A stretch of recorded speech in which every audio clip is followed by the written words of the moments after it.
You followed every rule, paid your mortgage on time, maintained your property for decades. But now, insurance companies are abandoning entire states. They are leaving millions of homeowners with properties they cannot protect. Without coverage, banks can demand full repayment. Buyers will not touch your listing. Today, we are exposing 10 states where home insurance is becoming impossible to get, and why your largest asset is now at serious risk.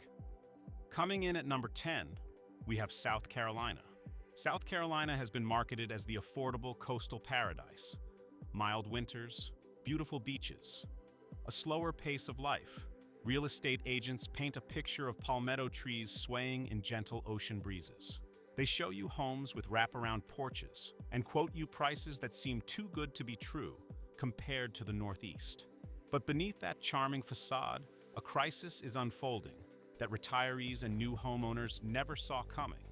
Insurance companies are fleeing the Lowcountry faster than hurricane evacuees. 6 major carriers have reduced coverage or exited the state entirely since 2022.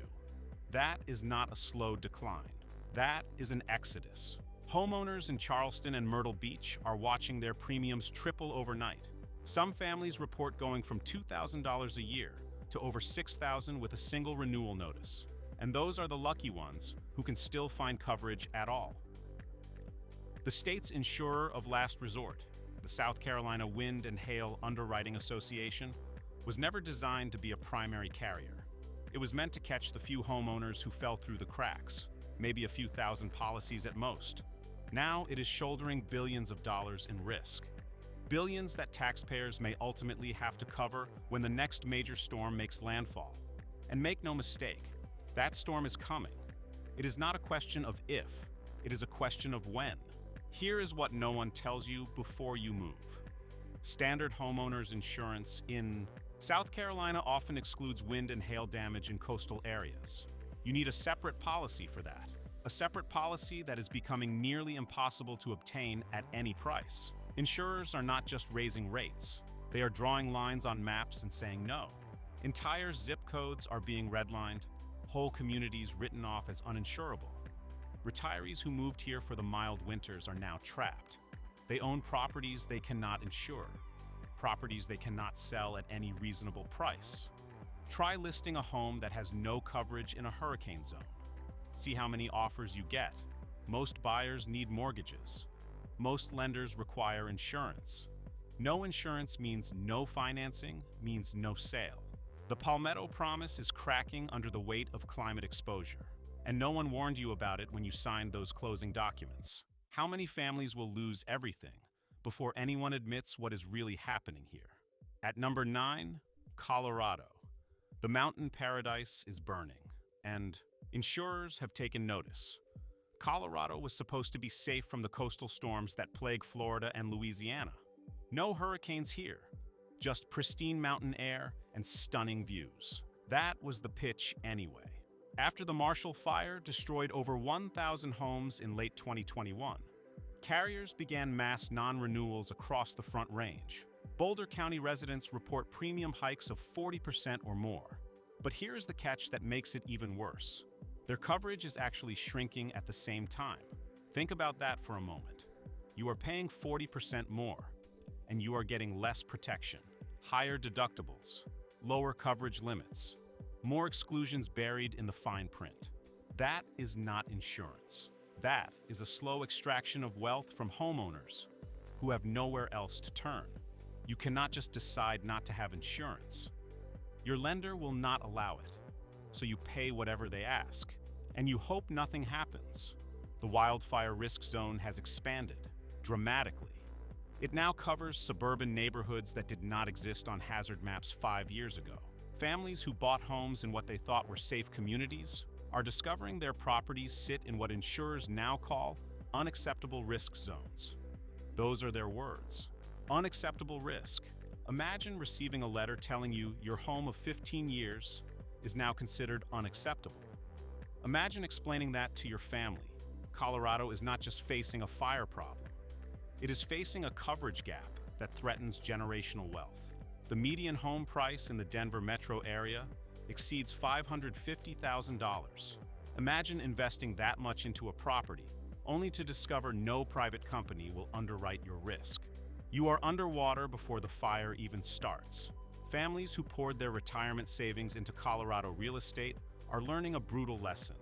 Those stunning mountain views come with a new price tag, one most carriers refuse to underwrite. The Marshall Fire burned through some of the most expensive real estate in the state. Insurance companies took notice. They recalculated their models. They drew new lines on new maps, and millions of homeowners ended up on the wrong side of those lines.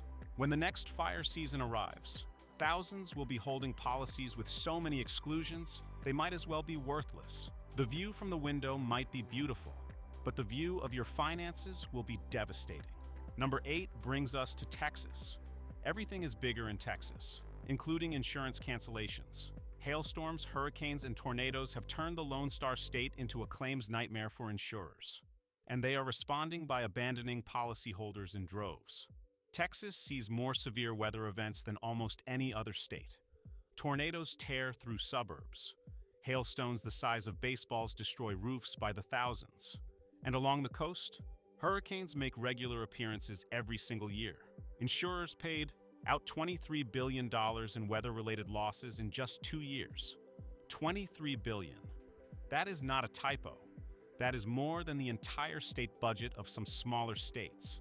And it is not a sustainable model for any business. So what did they do? They jacked up rates by 20% annually. And when that was not enough to stop the bleeding, they started dropping policyholders entirely. Homeowners in Houston, Dallas, and San Antonio are being forced onto the state's FAIR plan. If you are not familiar with FAIR plans, they are bare-bones coverage, offered when no private insurer will touch you. You pay premium prices for minimal protection, high deductibles, low limits, exclusions everywhere you look. It is the insurance equivalent of paying full price for a half-empty plate. You get just enough to satisfy your lender, not enough to actually rebuild if disaster strikes. Texas promised low taxes and affordable living. That was the pitch that drew millions of new residents over the past decade. Move here, save money, build wealth, no state income tax, cheap housing. What they did not mention was that your largest investment would face coverage gaps no one saw coming. The state that prides itself on independence is now watching its homeowners become dependent on a government backstop that was never meant to carry this much weight. It was designed for emergencies. It has become the norm, and the storms keep coming. Every year brings new records, new devastation, new claims. In 2024 alone, Texas saw over 60 significant hail events that caused major damage. Entire neighborhoods with destroyed roofs, insurance adjusters overwhelmed, claims backlogs stretching for months. At some point, even the backstop runs out. When that happens, Texas homeowners will learn what uninsurable really means. And that lesson will cost them everything they have. But that is nothing compared to what is coming. The next few states might shock you, especially if you own property there. Now at number 7, we have Arizona. Sunbelt growth came with a hidden cost, one that real estate agents conveniently forgot to mention. For years, Arizona was the destination. Affordable homes, sunny weather, a booming economy. People fled California and the Midwest in droves. Phoenix became one of the fastest growing cities in America. But beneath all that growth, a crisis was building. Wildfires are now scorching subdivisions that were desert scrubland a decade ago. And insurers are refusing to write new policies in Flagstaff, Prescott, and parts of Greater Phoenix. Here is the cruel irony. Thousands of homeowners who escaped California's insurance crisis packed up and moved to Arizona. They thought they were getting ahead of the problem, finding safety in a state that did not have California's fire history. Instead, they brought the problem with them. Or more accurately, the problem was already spreading. They just did not see it yet. Premiums have doubled in fire-adjacent zones, and the definition of fire-adjacent keeps expanding every year. Coverage limits are shrinking, deductibles are climbing, exclusions are multiplying. Every renewal brings worse news, higher costs, less protection. More risk shifted onto the homeowner. Every year, the policies get worse and the premiums get higher. It is a one-way ratchet that only moves in one direction. The affordable retirement destination is becoming a financial trap, and if your home sits near wilderness, you are exposed. In Arizona, wilderness is almost everywhere. The state is mostly undeveloped land, desert, mountains, forest. The sprawling suburbs were built on the assumption that wildfires were someone else's problem, something that happened in California, not here. That assumption is now bankrupting families who bought the wrong house in the wrong zip code. The carriers saw this coming years ago. They have teams of actuaries running climate models, sophisticated algorithms that predict where fires will burn decades into the future. They know which zip codes will be devastated. They know which neighborhoods will flood, and they are quietly retreating before the next disaster strikes. Meanwhile, developers keep building, cities keep approving permits, real estate agents keep selling, and homebuyers keep signing mortgages on properties that insurers have already written off as losses waiting to happen. The question is whether homeowners will realize what is happening before it is too late. Most will not. At number 6, Louisiana. The Bayou State is bleeding insurers like a levee breach. The imagery is appropriate given the history. Louisiana has always lived with water, with storms, with the constant threat of flooding. But what is happening now is different. The insurance industry is not just pulling back, it is running away. 12 carriers have left since 2020. 12. In just a few years, more than a dozen companies looked at the math, looked at the climate projections, and decided Louisiana was a losing bet. After Hurricanes Ida, Laura, and Delta tore through the state in rapid succession, the industry declared Louisiana uninsurable at current rates. The losses were staggering, billions upon billions in claims.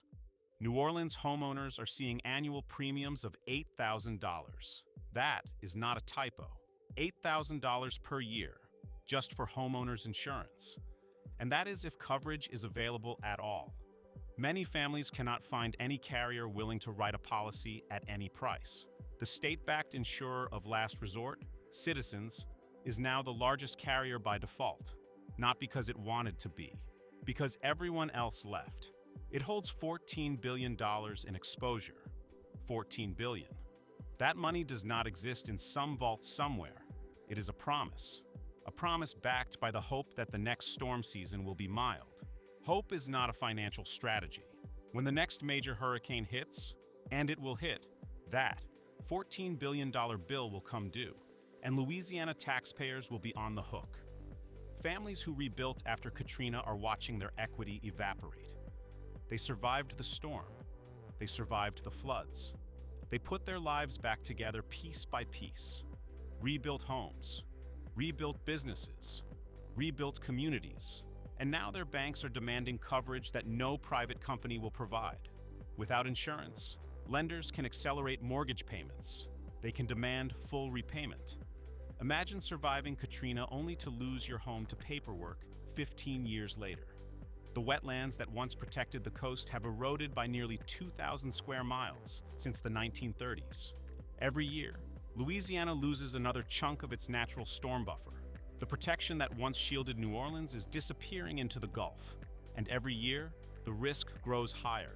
The insurance industry sees this. They see the trajectory. They see where this is heading. And they are not waiting around to find out what happens next. They are leaving now. If this helps you understand what is really happening in the economy, hit subscribe. It is free, and it means you will never miss these breakdowns. Number 5 takes us to North Carolina. The Tar Heel state sold itself as the perfect relocation destination. Growing cities with thriving job markets, beautiful coastline with affordable beach towns, a reasonable cost of living compared to the crowded Northeast. North Carolina seemed to have everything. The kind of state where you could actually afford to buy a home and build a life. The marketing worked. People came in droves. But coastal counties are watching insurers vanish after back-to-back hurricane seasons that left carriers drowning in claims. Wilmington and the Outer Banks face non-renewal rates up 35%. Think about what that means. 1 in 3 policyholders is being told their coverage will not be renewed, not raised, not modified, canceled entirely. And these are not high-risk properties in obvious flood zones. These are homes that families bought believing they were making sound investments. Homes that passed inspections. Homes with pristine flood certificates. But here's what gets overlooked in all the coastal coverage: inland flooding. Something standard policies never covered. Hurricane remnants do not stop at the coast. They push inland. They dump inches of rain on Charlotte suburbs that were told they were low risk. Flash floods turn streets into rivers. Basements fill with water. Foundations crack. And none of it is covered because the flood maps said it would never happen here. Those flood maps everyone relies on when buying a home. They are outdated by decades. The rivers do not know where the lines are drawn. They do not care what FEMA says. They flood where physics demands they flood. Where the water goes, it goes. And increasingly, it goes into homes that were never supposed to be at risk. Homeowners who trusted those maps are discovering they were lied to. Not intentionally, perhaps, but the effect is the same. They bought properties based on risk assessments that did not reflect reality, based on maps that had not been updated since before they were born. And now they are left holding the loss. Their insurance will not pay. Their savings are gone. Their home equity is destroyed. Hurricane Florence dumped over 30 inches of rain in some areas. Rivers crested at historic levels. Towns that had never flooded were underwater for days. And Florence was not even the worst storm to hit the region. It was just a preview of what is coming. The insurance companies saw what happened. They recalculated their models. And they started their retreat. The welcoming state is hiding an insurance crisis, one that threatens every dollar you have invested in property. And the welcome mat is starting to look more like a trap door. Most people have no idea this is happening. Stick around. Number 1 is the state. Everyone thinks is safe. They are wrong. Coming in at number 4, New York. Even the Empire State is not immune. And this is what should terrify everyone watching. This is not just a Sunbelt problem. This is not just a coastal problem. This is not something that only affects people who chose to live in hurricane zones or fire country. This is spreading to places no one expected. Places that seemed safe. Places that seemed immune to the chaos hitting the South and West. Upstate flooding and Long Island hurricane exposure are driving carriers out of the New York market. The storms are changing. They are reaching further north. They are bringing more rain, more wind, more damage. Homeowners in Buffalo and Rochester report 50% premium increases after recent storm damage. 50% in a single year. Not spread out over a decade. Not a gradual increase. A 50% jump from one renewal to the next. The state's regulatory battles with insurers have created a standoff that hurts everyone except the insurance executives. New York has tried to protect consumers by capping rate increases. Sounds good in theory. In practice, companies would rather leave than accept mandated rate caps that prevent them from pricing for actual risk. So they are leaving, one by one, carrier by carrier. The coverage options shrink. The remaining carriers raise rates to whatever the regulators will allow. And homeowners have fewer choices and higher bills. Families who thought New York's dense population meant stable insurance markets are learning a painful truth. Carriers do not care about history. They do not care about tradition. They do not care about how long your family has lived in that house. Your grandmother's legacy means nothing to an actuarial model. They care about future risk projections. And those projections for New York look terrifying. Flooding is becoming more frequent. Storm drains built for a different climate cannot handle the new rainfall patterns. Hurricanes are pushing further north and retaining more strength over warm Atlantic waters. Aging infrastructure cannot handle modern storms. Every variable is moving in the wrong direction, and insurers are not waiting around to see how it plays out. Superstorm Sandy was supposed to be a wake-up call. Instead, it was just the opening act. Why do you think states keep advertising affordable living when insurers are quietly abandoning them? Coincidence? Or something else? Number 3 is Nevada. Las Vegas sold the dream of desert living, low humidity, no hurricanes. affordable homes compared to California, endless sunshine. What happens in Vegas stays in Vegas, including apparently your ability to get home insurance. What they did not advertise in all those relocation guides was that wildfires are now threatening the urban fringe of the Las Vegas Valley. The desert is not as fireproof as people assumed, but wildfires are not even the biggest concern keeping insurers awake at night. The Lake Mead water crisis has actuaries spooked about long-term habitability. When insurance companies look at Nevada, they do not just see today's risks. They see a state that may not have enough water to sustain its population in 20 years. That is an existential threat. And existential threats are not good for property values. Why insure a home that might not be livable in 2 decades? Carriers are quietly non-renewing policies in Henderson and Summerlin, 2 of the fastest-growing suburbs in America just a few years ago. Now they are becoming insurance deserts. Rates are rising statewide while coverage shrinks. It is the same pattern we have seen in every other state on this list. Higher premiums, fewer protections, more exclusions, more risk shifted to the homeowner. Homeowners who fled California thinking they were escaping the insurance crisis are discovering Nevada's market is following the same trajectory, just a few years behind. The problems that hit California are spreading east. The desert oasis is drying up, literally. And the coverage for homes built there is drying up right alongside it. Lake Mead dropped to just 27% of capacity in recent years. The bathtub ring around the reservoir tells the story of a region that built beyond its means, a region that assumed water would always flow from the mountains. That assumption is proving catastrophically wrong. The growth was supposed to last forever. The housing boom was supposed to keep climbing. Instead, the math is catching up. Water shortages plus fire risk plus climate uncertainty equals one thing: uninsurable. The neon lights of Vegas keep glowing, but behind the strip, homeowners are learning that the house always wins. And in this case, the house is the insurance company. Is it not strange how states promise endless growth while insurers are running for the exits? What do they know that we do not? At number 2, we have Florida. The Sunshine State has become ground zero for America's insurance collapse. This is not an exaggeration. This is not hyperbole designed to generate clicks. This is documented fact. Over a dozen carriers have gone insolvent or fled the state since 2020. More than a dozen companies that used to write Florida policies simply do not exist anymore. They either went bankrupt paying claims, or they fled before the next hurricane could finish them off. Homeowners are paying $6,000 in average annual premiums. $6,000. That is triple the national average, triple, for the privilege of owning property in a state that markets itself as paradise. Every billboard promises sunshine and low taxes. No one mentions that your insurance bill will be higher than your property taxes. Citizens. Property Insurance, the state-backed insurer of last resort, now holds 1.4 million policies. Think about that number. 1.4 million Florida homes are insured by an entity that was designed to be a temporary safety net. That backstop was never supposed to be a primary carrier. It was meant to catch a few edge cases.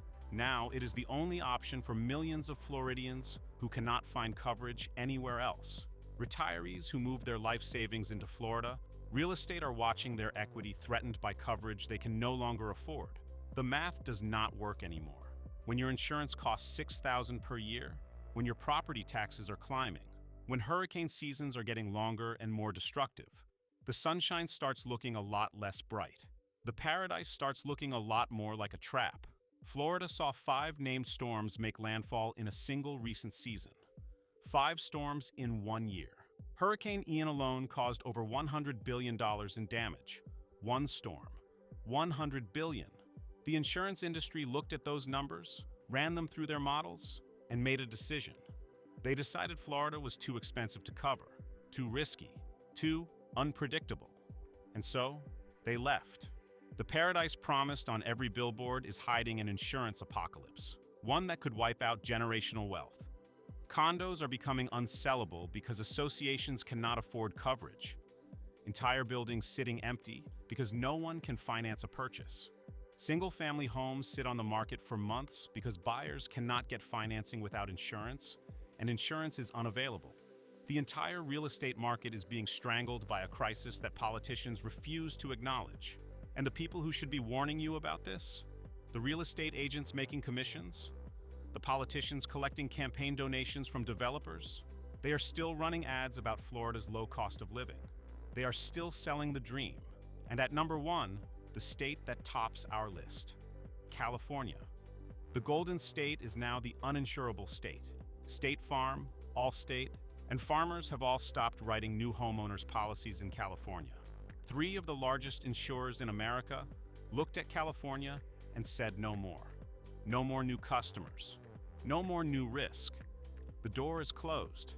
If you do not already have a policy, good luck finding one. Over 2 million Californians live in high fire risk zones where no private insurer will operate. 2 million people. Think about that number. That is more than the entire population of some states. And none of them can get normal homeowners insurance. They are locked out of the market, denied coverage because of where they chose to live, or where they were already living when the fire risk maps were redrawn. The FAIR Plan, California's insurer of last resort, saw applications surge 40% in a single year. 40%. The system is buckling under weight it was never designed to carry. FAIR was supposed to insure a handful of hard-to-place properties. Now it is becoming the only option for millions. And when that system breaks, when the reserves run out, when the next fire season produces losses that exceed the fund's capacity, there is nothing behind it. No backup, no safety net, just devastation. Homeowners in Los Angeles, San Diego, and the Bay Area are discovering their properties are effectively worthless to lenders without coverage. The financial logic is brutal but simple. You cannot get a mortgage on a house that cannot be insured. You cannot sell a house that buyers cannot finance. You are trapped, stuck in a property that is losing value, stuck with a mortgage you cannot refinance, stuck in a home you cannot sell. The Camp Fire killed 85 people and destroyed nearly 19,000 structures. Paradise, California was erased from the map. The Dixie Fire burned nearly 1 million acres. 1 million acres. An area larger than some states. These are not isolated incidents. They are not anomalies. They are the new normal, and the insurance industry knows it. They have seen the fire models. They know what the next decade holds. They know what is coming. Families who invested decades of savings into California homes are watching their largest asset become a liability. The home that was supposed to fund their retirement is now a millstone around their neck. They cannot sell it. They cannot insure it. They cannot afford to walk away and lose their equity. They are trapped in properties that depreciate a little more with every fire season. Every time the news shows another hillside burning, their home loses value. This is what collapse looks like when it wears a sunshine mask. The weather is beautiful. The scenery is stunning. The quality of life seems perfect. And underneath it all, the foundation is crumbling. The golden dream has become a financial nightmare for millions of families. Your home is supposed to be your biggest asset, not your greatest risk. The states we covered today are not outliers. They are not exceptional cases. They are the leading edge of a national crisis that is spreading across America. Insurance companies have teams of actuaries, teams of climate scientists, teams of risk modelers working around the clock. They know what is coming. They can see the trends. They can model the future with a precision that most homeowners cannot imagine. And they are positioning themselves to survive it. They are making strategic decisions based on data most people will never see. The real estate industry keeps selling. The developers keep building. The politicians keep promising growth and prosperity. But the insurance companies are telling a different story. A story of retreat. A story of risk that has become unacceptable.